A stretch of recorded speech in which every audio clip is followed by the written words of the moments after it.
So guess what we're going to talk about today? Yeah, it's the one Sunday where everybody knows what's up.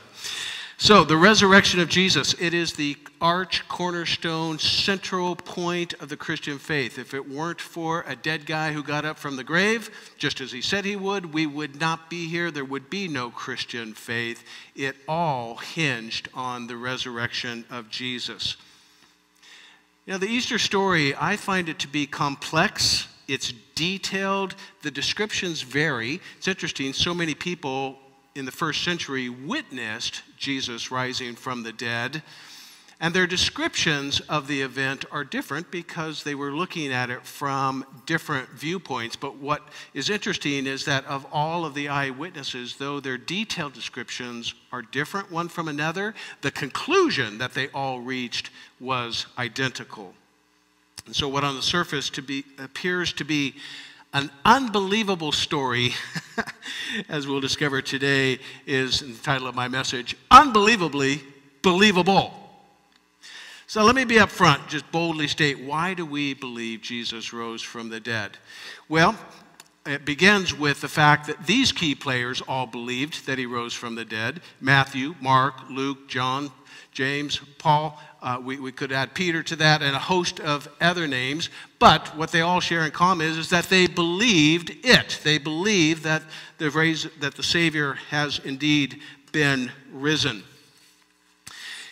And this is why we as adults believe in the resurrection story. There were eyewitnesses, people who knew eyewitnesses. They wrote their experiences in meticulous detail, I might add. And in many cases, these same people who wrote their experiences died for their faith. They were martyred. Not because of what they believed. People die for what they believe all the time. No, they died because of what they saw, a resurrected Savior. And so when you read the Gospels, it's interesting, it doesn't read like a fairy tale. It actually reads like the story actually happened. It reads as history. It reads as, indeed, a narrative with surprising detail, I might add. The empty tomb, it wasn't anticipated by anyone, but it surprised all. So today, we're going to just talk about the Easter story. That's what we're going to look at, of course, the story that changed the world, that has changed so many lives, countless lives. And how it began was first century in the area of Judea, Palestine, what we just call Israel today. At that region of the world, Jewish people had hoped for a Messiah who would come and throw off the Romans that ruled that area, as well as the entire empire, of course. By this point, first century, there were many Jews who still had hope that Messiah would come. There were others, Jewish people, who had given up on the hope of a Messiah that would ever come. And after all, there had been many Messiahs that had come and gone before Jesus. And so the story of Easter begins with a guy who many consider to be crazy. He looked funny, he talked funny, he smelled funny.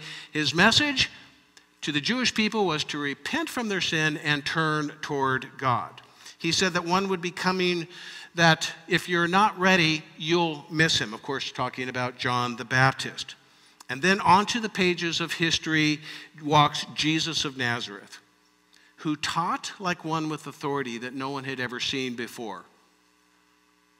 On walks Jesus to the pages of history, who performed miracles of healing and deliverance, who fed hungry people, who comforted the afflicted, who accepted the folks that had been rejected by everyone.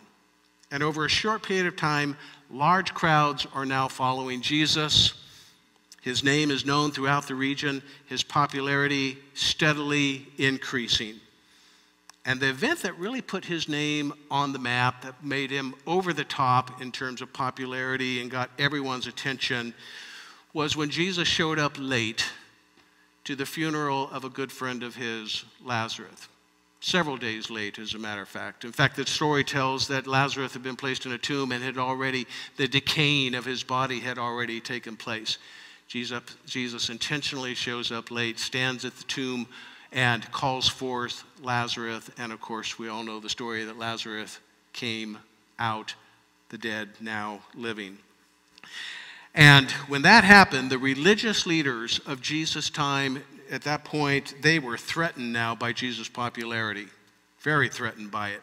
And there's three groups of religious leaders. There was the Pharisees, the Sadducees, and just what was known as the temple elite. Some viewed them as lawyers. They were the teachers of the law, if you will. These three groups, they come together to try to get rid of Jesus. And mind you, these three groups of people, they did not like each other. They certainly didn't trust each other, but they come together to get rid of Jesus. And here's why. The narrative tells us why. That if we, and this is the group of three religious leader types, if we let him go on like this, referring to Jesus, let him go on like this, everyone will believe in him. To which you and I would say, well, wouldn't that be a good thing? But they would say, no, that wouldn't be a good thing. And then we were told why they didn't think that was a good thing. It goes on to say they believe in him, and then the Romans will come and take away both our temple and our nation. You see, these two groups of people enjoyed a certain amount of privilege, a certain amount of recognition. All of that was threatened, and that's the problem they had with Jesus' popularity. And so now we have politics and religious coming together in a way that undermines really the most important event in all of history, banding together to stop Jesus because they would lose their authority in the region. These religious leaders they were afraid that Rome might side with Jesus of Nazareth and not with them. Interesting that there's an application even of that today, that many people reject the claims of Christ for fear of losing something. You know, maybe not position and maybe not entitlements and that sort of thing, but what I hear folks say about their indifference or antagonism towards the gospel of Jesus Christ is that if I were to yield to him, if I were to submit to him, if I were to surrender to him, if I were to walk with him, that I would lose my fun, I would lose my freedom, I would lose my future. So this, he says, so from that day on, these three groups of people, they plotted to take Jesus' life. Now, before I go on to the amazing part of the resurrection story, I just have to take a pause here and tell you a story about the Tuggle family. My wife, Colleen, is the family historian. The funny stories that have happened in our life, well, most of them are funny, a few of them are sad, but most of the stories that when Colleen tells them, over and over and over again, they still get a good laugh. And she's just the master storyteller. She's a master at it because she will get to a certain point in the story and then she'll slow down and she'll pause and she'll camp on a little bit of detail to capture the nuance. Honestly, because if that got left out, if the story was told without those nuances, you would sort of lose the punch of it, you know? And I bring that up just to say that that's exactly what the gospel writers have done with the story of Jesus and his resurrection, particularly that there's a slowing down that takes place to make sure that I don't miss anything, to make sure that you don't miss anything. It's intentionally told this way. Now, here's something you need to understand, that when Matthew, Mark, Luke, and John actually wrote their gospel accounts, there were eyewitnesses that were still alive. Most scholars think that the Gospels were written, maybe 30 or 40 years after Jesus died and rose from the dead, sort of in that ballpark. And so, as such, there would be plenty of people who were still walking around Jerusalem who were, in fact, an eyewitness. I only bring that up to say that the movement 30, 40 years after Jesus died and rose from the dead, the movement of Jesus is still alive and well in the streets of Jerusalem. Now, what's interesting, and this is important to consider here, is that if Matthew, Mark, Luke, and John had made up the story, if it was in fact fictitious, that would mean that Matthew, Mark, Luke, and John, and others who wrote must have had some kind of an agenda, a clear agenda to keep the movement alive. And therefore, it would have been likely if they were fabricating the story of a dead guy getting up out of the tomb, if that was a fabricated story, listen, fabricated stories need to be cleaned up. They need to be changed so that the key players are heroes. You would want to change the story, if there was an agenda, to make all the key players strong and courageous, bold and fearless, because that would be good for an agenda. I think especially about Peter. Peter, his days just prior to Christ's death were not pretty. He was pretty cowardly. He was, all of his weaknesses came out. If you were raised Catholic, then you were taught in catechism that Peter was actually the rock of the Christian church. It goes back to a statement that Catholics and Protestants have had a disagreement or misunderstanding over this, of a statement that was made back in chapter 16 of Matthew when Jesus was asking his disciples, "Who do you say that I am?" And Jesus, Peter, in a moment of brilliance, pops off with, you are the Messiah, you are the Son of God. And Jesus says, whoa, Peter got it right, And then he says, flesh and blood hasn't revealed this to you, Peter, but my Father in heaven. And upon this rock, I will build my church. Now, in the Catholic tradition, the rock was understood as Peter himself. In the Protestant tradition, it wasn't the man, Peter, it was his statement that Jesus is the Son of God.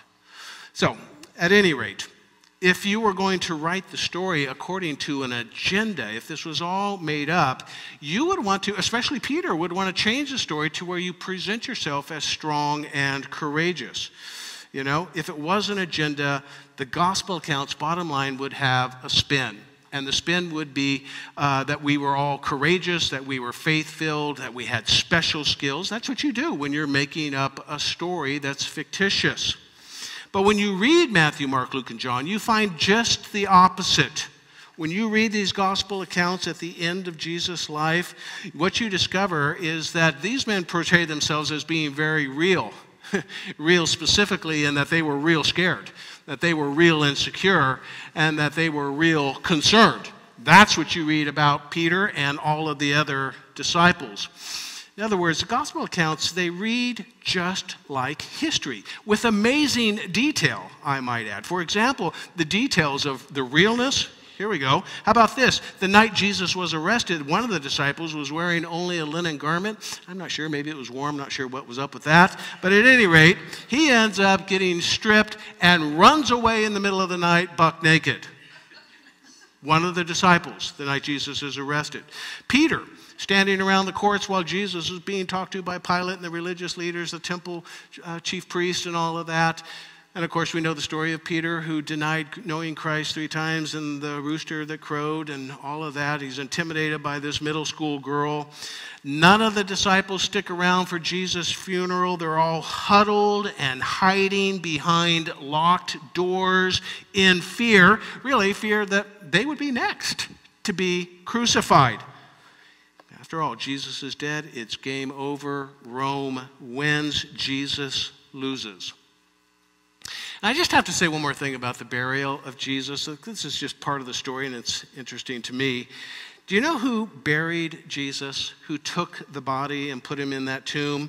It wasn't any of the disciples. It was 2 men, Joseph of Arimathea, and also a secret follower who was in fact a Pharisee. They go to Pilate, they pay him to be able to take the body for burial, which is unusual because Rome's deal with crucifixion is we put them up on the cross and we leave them there until basically their flesh rots away and they fall down.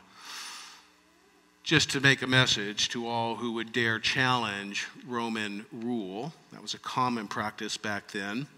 And again, the point of mentioning these details is that the details, if it was made up, if there was an agenda, you got to know that the details of the narrative, the gospel accounts, it really makes for terrible fiction because nobody gets cleaned up. You see the realness of these individuals. One more thing that, again, I just find an interesting detail, and that is that Jesus' enemies had more confidence in the Jesus movement than Jesus' followers.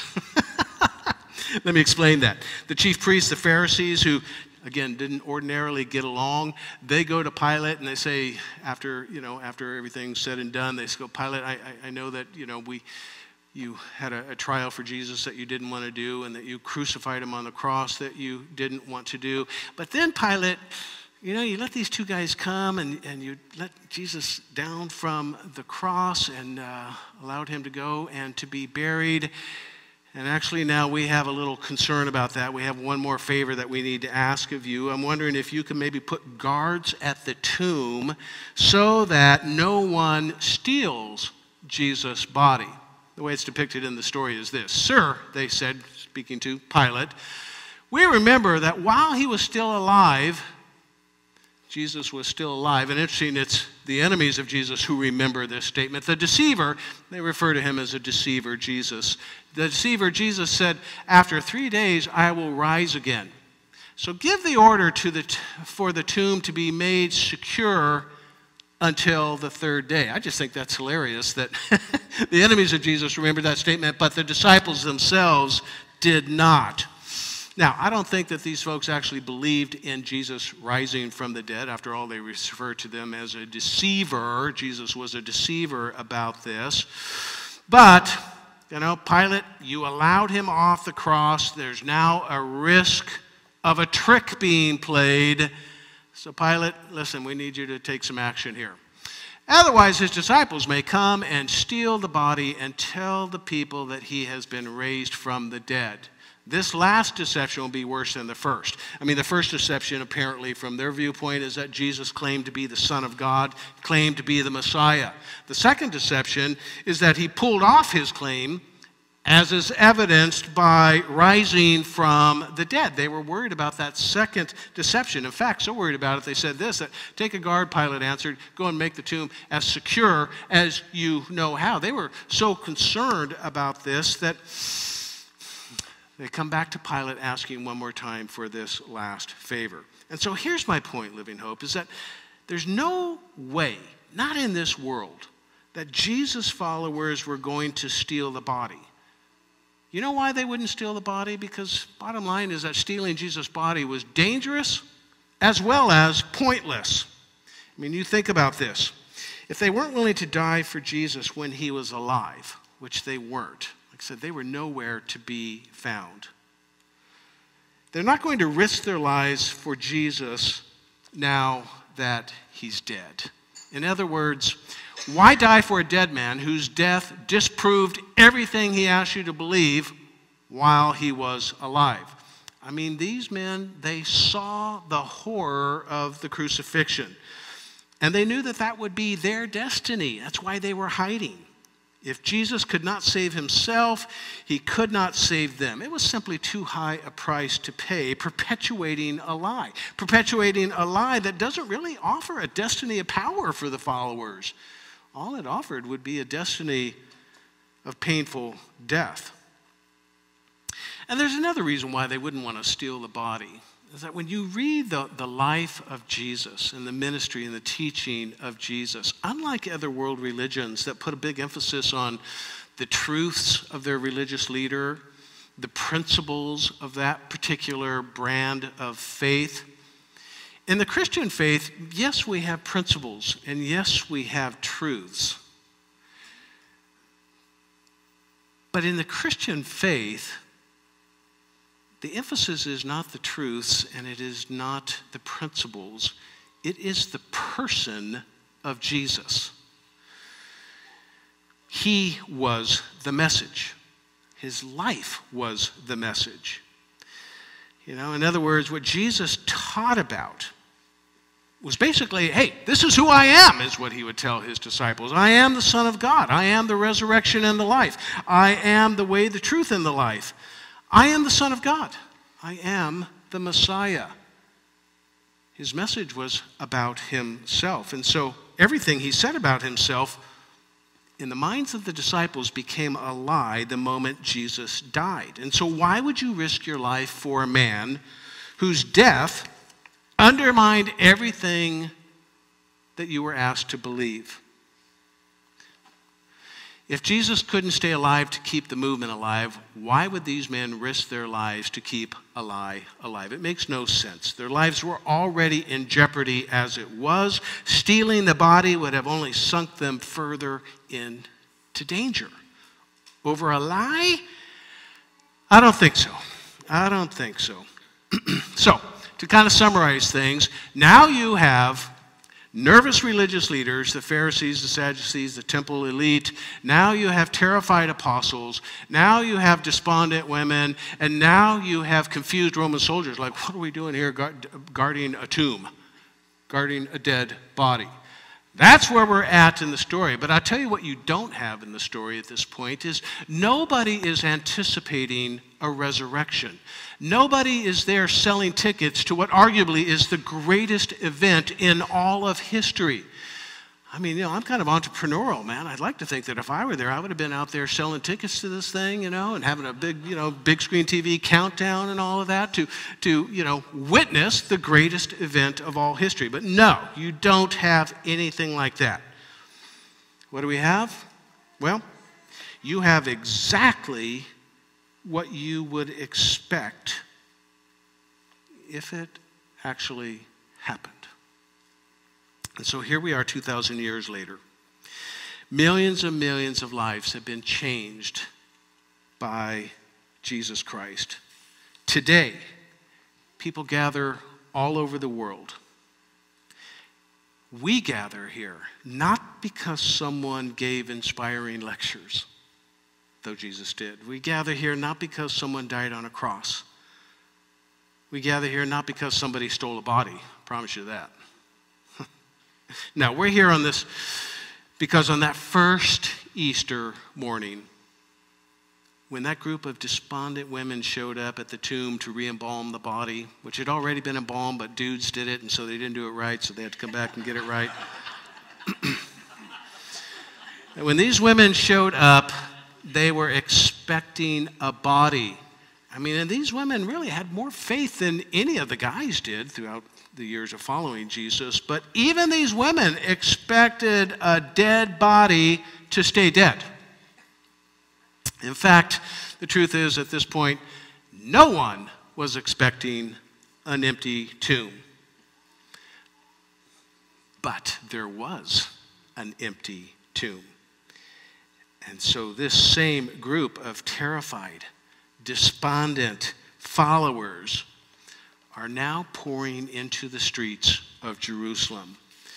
The very Jerusalem that's within walking distance of Golgotha, where they saw Jesus die on that cross. Pouring into the streets of Jerusalem within walking distance of the tomb where they had laid Jesus' body, and it had stayed there for a few days. Within walking distance of an upper room where God's Spirit would be poured out shortly.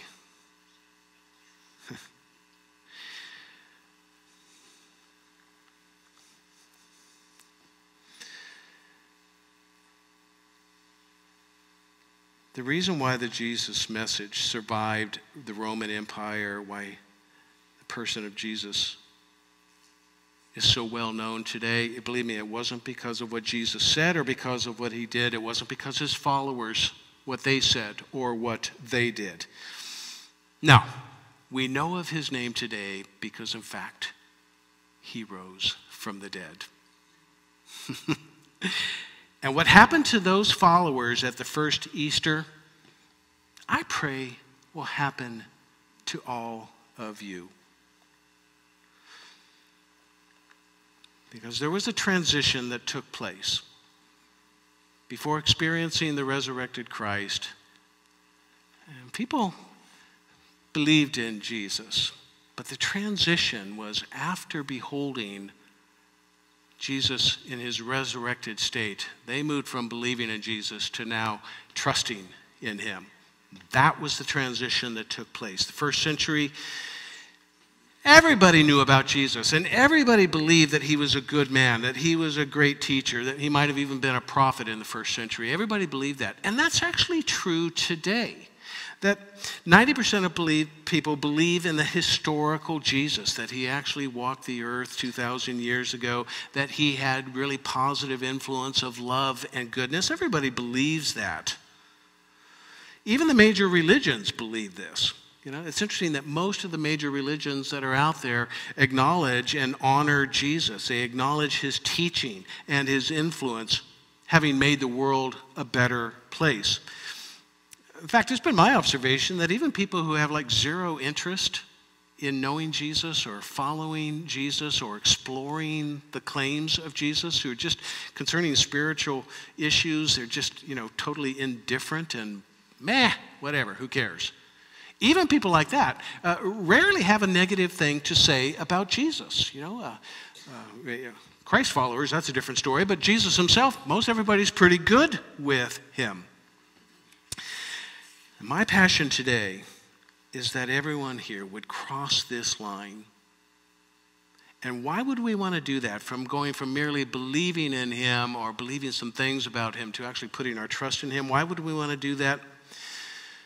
Well, for one thing, because everything you've ever heard about Jesus, heard of him at all, that all generations of Christ followers who have been influenced by him recognize that society and culture has been changed by him. It's because of Jesus' influence that we have a fair and just legal system. Well, at least in theory.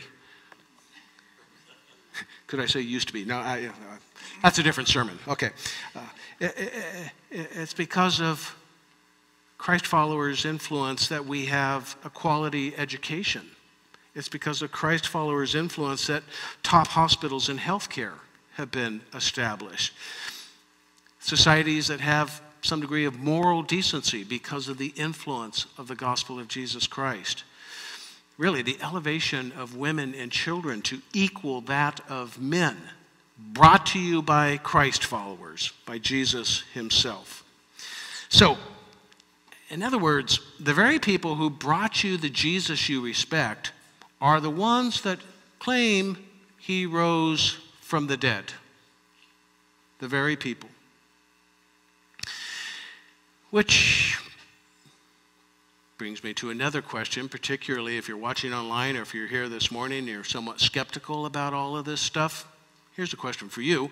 If you believe anything they said about Jesus, why would you not believe the most important thing they said about him?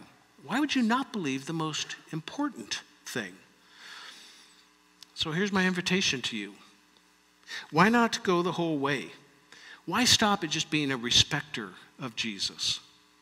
Why stop at the story of an empty tomb, but not looking at the claim of a resurrected Christ?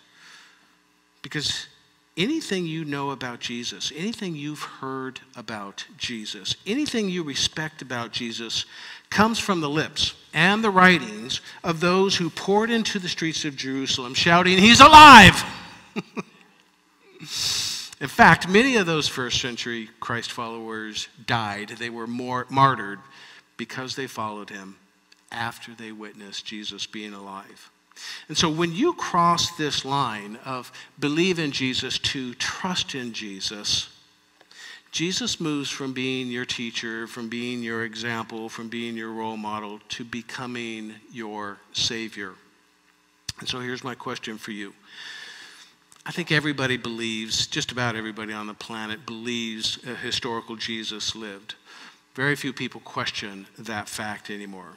They question the fact that he was born in Bethlehem, raised as a youth in Nazareth. Nobody questions that stuff anymore. This Jesus of Nazareth, who taught like no other, whose teachings are still having impact 2,000 years later. This Jesus of Nazareth, who performed miracles, blind eyes open, lame people able to walk, lepers being healed, who changed lives, people's lives over the centuries from, like me, from self-serving to serving others, who changed people's lives from being cowards to bold leaders, from being fearful to becoming courageous, from changing people's lives of people who were once haters that are now people who honor others, changing lives from people who were once thieves to now becoming generous givers. Again, I think most everyone believes in Jesus. But I'm wondering, would you be willing today to cross over this line of just merely believing to actually putting your trust in him? So when I use the word trust, the best analogy I have of what I mean by that, you should know that it's not something that's magical or mystical or I've heard many people say, well, Barry, that's cool that you've got that faith going. And the implication is that somehow it was downloaded to me from heaven, or that it was given to me as a special gift. It was emailed to me somehow. And I'm always puzzled by that, because no, if I have faith, it's not because it was endowed to me in some particular fashion.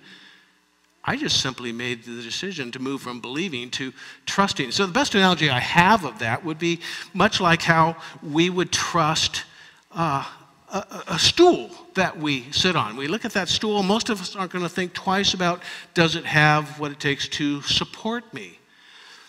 But believe me, if you had questions about that, you probably would avoid sitting on it. But because I choose to trust that it's a sturdy stool, I could put my fanny on it, and just trust that it will hold me up. And in a similar way, when we talk about trusting Jesus, what we're talking about is trusting that